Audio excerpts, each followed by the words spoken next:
Welcome back to Reviews and Rankings with Robbie Sobel. Today I'm going to talk about the 2025 film, I Know What You Did Last Summer. And after I give my rating, I'm going to go into spoiler territory.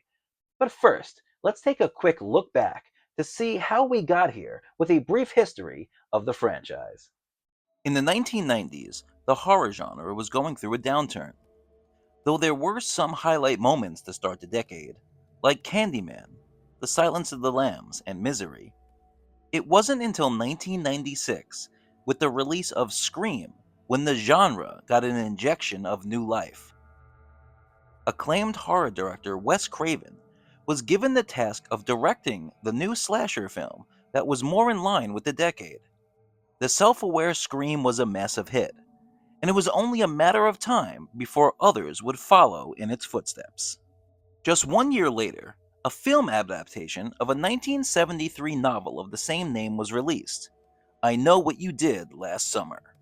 The film told the story of four teenagers who accidentally run over and kill a man before dumping his body into the ocean, while making a pact to stay quiet about it forever.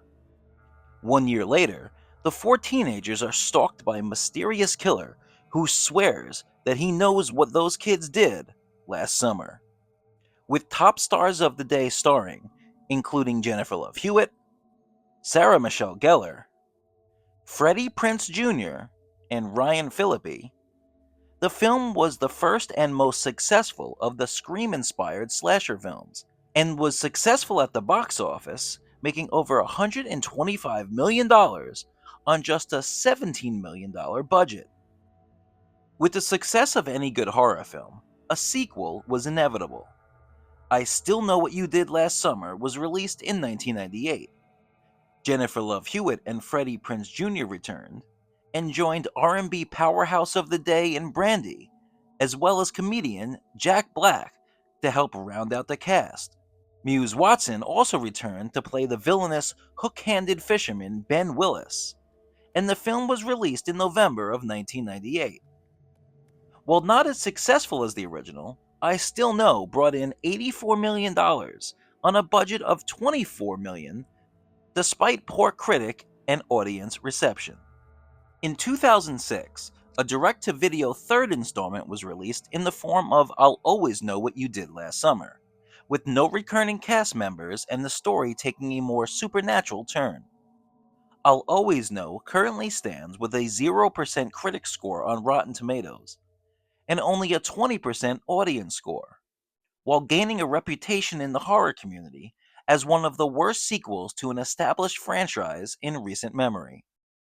Many believe that the I Know What You Did Last Summer brand was dead and buried, but following the success of the Halloween Legacy sequel in 2018, and the later Legacy reboots of Scream 5 and 6, it didn't come as a surprise that I Know What You Did Last Summer would follow in its footsteps.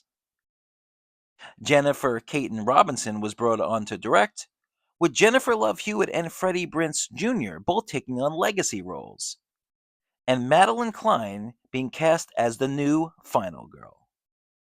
Alright, guys, I just got back from checking out I Know What You Did Last Summer 2025.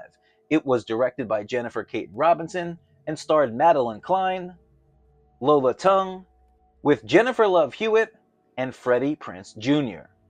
I Know What You Did Last Summer 2025 is yet another legacy sequel that is building off of the established IPs from a previous generation in an attempt to inject new life in a franchise. Much like the original film, this legacy sequel follows a group of friends on 4th of July night who unfortunately inadvertently cause a car crash that kills a man.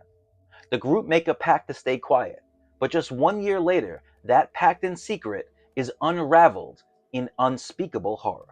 When it was announced that we were getting a legacy sequel to the I Know What You Did Last Summer franchise, I wasn't exactly sure what to think.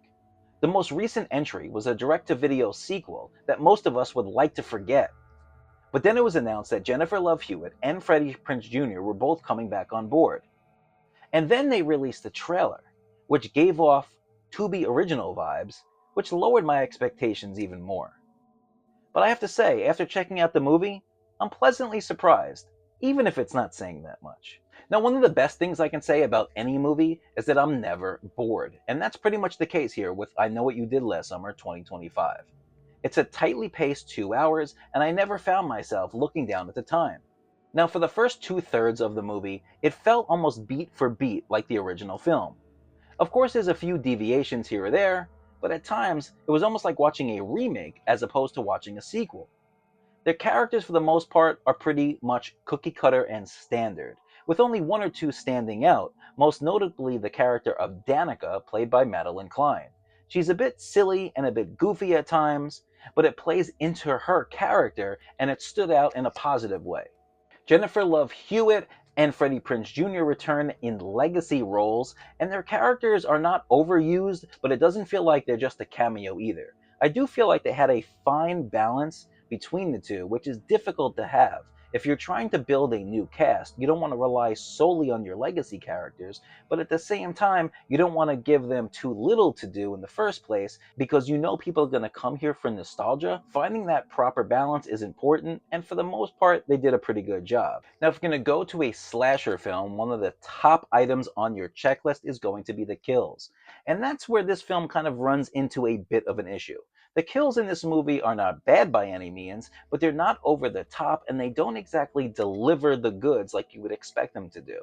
Now, sure, in the original film back in 1997 and its sequel in 1998, the kills weren't overly graphic, but I actually felt like they were more gruesome back then than they were in this movie. There were a couple of good set pieces here where we see bodies kind of strung up and hanging, and those look very well done and they're intimidating. But the actual physical kills themselves really feels like they might have cut back a little bit, and I'm curious to see if we ever got an unrated director's cut of this movie that doesn't pump the brakes and really delivers in the gore and blood department. Now, the score and music definitely worked in this movie for me, especially in the chase scenes. There's one scene in particular where one character is running away from our fisherman, and it almost feels like there is a psycho esque theme that is being used with that constant sound to really amp up the tension, and it worked to enhance the scene. Now, the look of the killer in this sequel is on par with the previous films. There's an intensity anytime this character is on screen, and it's only amplified by the aesthetics. Whether it's the quick movements or the low angle camera shots, if there's one thing that I Know What You Did Last Summer 2025 did get right, it's the killer. While there were some aspects of the film I did enjoy, others not so much. Most notably, the inconsistent tone of the film. Now, the characters play everything straight and serious, but there's this weird thing that they consistently do throughout the movie where there's a serious scene and then one of the characters has to make a joke that really feels out of left field. It's almost like the character is trying to be a parody of themselves in the middle of this serious scene. It's just really odd and weird, and it doesn't fit. There were times throughout the movie where I felt like I was being taken out of the story a bit just because of the way the characters were talking and acting, and this attempt at humor didn't really land. While I've been excited to see Jennifer Love Hewitt and Freddie Prinze Jr. back on the big screen with this franchise, I have to admit that the inclusion of the characters felt a bit forced. When we first get to see each of these characters on screen for the first time, everything seems so rushed. Even the way the characters were delivering their lines, I was taken out of the scene a little bit and wondering what's exactly going on here. Was there edits made to the scene to shorten it up? Because I must have been missing something. It was like we got to see them and these characters came together so quick, and there was no time for them to really breathe and explain what was going on in the scene. Now, I'll be going into spoilers a little bit more after the rating, but what I will say regarding the ending is that what I get tired of seeing with a lot of legacy sequels is that they play it safe. They don't take big swings and make big, bold choices. This film does that. Whether they landed it or not is going to be up to the individual watching, but I have to give them credit for at least trying. Now, because I Know What You Did Last Summer 2025 has just been released, we don't have a proper audience score on Rotten Tomatoes. But on the critic side, things are not looking too good. Only a 38% tomato meter score has been released, which is not what the studio was hoping for. I Know What You Did Last Summer 2025 was a mixed bag, but with my expectations low and my nostalgia for the original films high, I had a better time than I anticipated. It was fun to see some of our legacy characters back up on the big screen, even if they weren't utilized to the best of their ability. And when it comes to the ending, well, we'll have to talk about that a little bit later, but I'm happy that they gave it a shot. This film is probably about a 2.5 out of 5, but that nostalgia for me brings it up just a bit for a respectable 3 out of 5-star rating. Now we get to talk a little bit about spoilers. There are 3 of them that I wanted to mention in this review. The first is a dream sequence by the character of Danica, played by Madeline Klein, and it involves Sarah Michelle Gellar and her character of Helen Shivers from the original movie. There was a little bit of de aging that was going on, and for the most part, it looked good. This is a short sequence. It's definitely going to scratch that nostalgic itch, but it's clear that this was only done for one reason and one reason only. It's because the character of Helen is a fan favorite, and they want to make sure that they were going to please fans of the original film. The second spoiler comes in the after credit sequence. After the events unfold of the film, it becomes part of a news broadcast, and we zoom in and see someone watching that very news broadcast. That news broadcast is being watched by Carla, played by Brandy in I Still Know What You Did Last Summer, one of Julie's really good friends. Julie then visits her at her home, and they come together because they realize that things are not exactly over just yet. And then the big shocking twist. Now, we find out that the killer in this movie is one of the friends that was involved in that accident in the beginning. But she's not acting alone. She has help in the form of Ray, the character played by Freddie Prinze Jr. He's been tormented by these demons for 3 decades now, and he just can't take it anymore, and he finally breaks. As expected, Ray meets his demise when he's ultimately killed as Julie James watches on. Now, this is a very big swing and bold move. Many legacy sequels will not respond and act this way when they put their movies out. They like to play it safe, and they don't want to kind of test the waters too much and go out too far and deep and drown. I'm on the fence about how I feel about this decision, but I have to give them respect for trying.